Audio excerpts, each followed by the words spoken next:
la santé est devenue une question de premier plan. Dans un instant, nous conviendrons ensemble, j'en suis sûr, que cette question est liée directement à toutes les autres. Et elle en est le résultat. Comment sommes-nous? Comment vivons-nous? Nous sommes menacés d'un véritable krach sanitaire. Un krach, c'est un effondrement. Il résulterait de 3 facteurs. Le premier, ce sont des défis sanitaires totalement nouveaux. Le second, c'est un appareil de soins, un ensemble de moyens de soins qui est en voie de dislocation. Et le troisième, le plus grave, le plus important, le plus décisif, c'est ce qu'il y a dans la tête des décideurs. Une vision absolument absurde, mercantile, entrepreneuriale, comme ils disent, pour se gargariser avec des mots dont ils ne savent plus très bien ce qu'ils veulent dire, mais qui font si bien au goûter de la marquise. Cette vision de la santé nous rend incapables de répondre à ce que nous voyons se lever devant nous. D'abord, le déchaînement de nouvelles épidémies. On ne connaissait pas avant les épidémies de maladies sociales. Et comment? Comment a-t-on pu en arriver là? Regardez l'hôpital public qui était réputé, puisqu'il faut bien prendre le problème par un bout, qui était réputé être un modèle pour notre pays, parmi les autres nations, et ça l'était. Comment en est-on arrivé au point où des gens qui y travaillent sont devenus l'unique et dernière ligne qui permet à l'hôpital de fonctionner, car sans leur dévouement, parfois jusqu'à la mort, il n'y aurait plus d'hôpital public. Avez-vous vu ces suicides? Ah, bien sûr, on ne se suicide pas pour une raison, je le sais bien, mais enfin, quand on va se suicider au travail avec sa blouse d'infirmier ou d'infirmière, on a l'intention de signifier quelque chose, je le crois bien.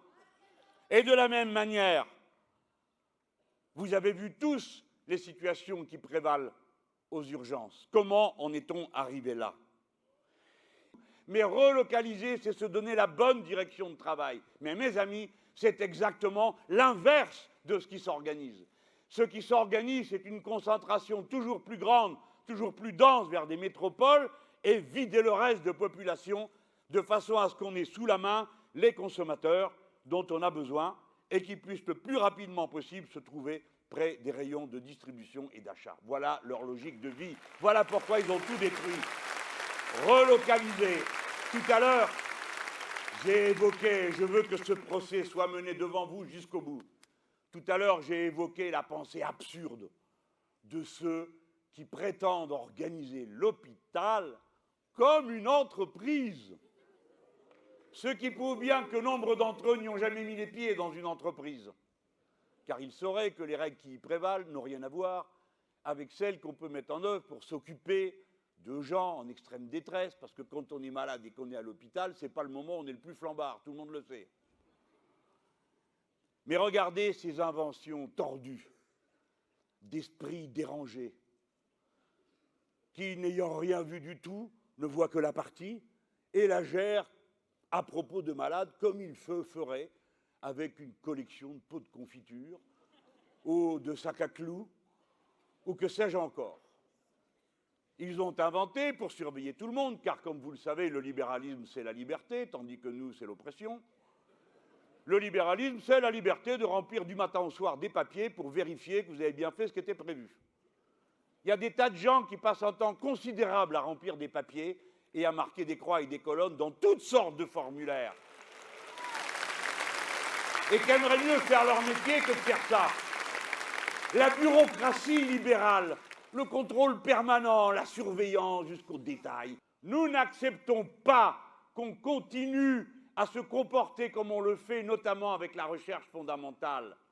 Il y a des maladies pour lesquelles vous avez de la dépense et pas d'autres. 2 fois sur 3, vous y retrouvez des critères sociaux ou géographiques. parce que telle maladie qui tue et tue et tue encore, dans telle ou telle région du monde où il n'y a pas d'argent, on ne s'en occupe pas. Et ailleurs, où il y a des maladies qui sont socialement typées comme étant celles des pays développés, on étudie. Vous savez tout ça. Mais maintenant, voici que c'est étendu à tous les domaines et que des grands laboratoires se préoccupent d'abord de savoir à quel délai une molécule va être mise sur le marché, plutôt que de savoir à quel problème on doit répondre. Et Machiavel, qui en connaissait un rayon, lui alors il dit « La meilleure forteresse des tyrans, c'est l'inertie des peuples. » Voilà. Ils dominent parce que nous les laissons faire, parce qu'ils ont réussi à intimider, parce qu'ils font peur. La peur, c'est leur moyen de rassemblement. Ces gens-là sont stupides. Ils ne connaissent que les affaires. Ils ne comprennent ni le genre humain, ni le monde. Et néanmoins, ils se posent en arbitre du sort de millions d'affamés et de toutes les multitudes en bloc.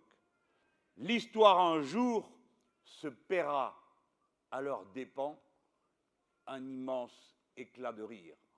Il est temps de rire de nos maîtres avant de les renverser.